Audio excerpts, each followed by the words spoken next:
All right, so we're going to work through free response item 3 from last night's homework. So first thing we're going to do, read through, we've got the function f is defined on the closed interval from -5 to 4. The graph of f consists of 3 line segments and is shown above in the figure. Let g be the function defined by integral from -3 to x of f of t dt. All right, for part A, all right, they ask us to find g of 3. All right, so g of 3, based on the definition, is going to be the integral from -3 to 3 of f of t dt.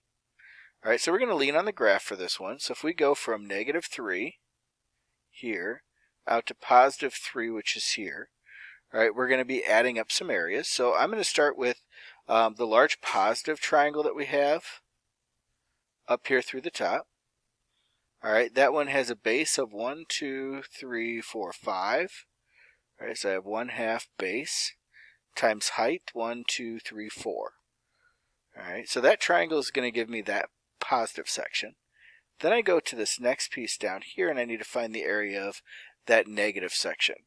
All right, so first thing I'm going to need is the slope, and it looks like as I go from 2 out to 4, as I go over 2, I go down 4. So the slope on that is a -2. So right 1 down 2, right 1 down 2.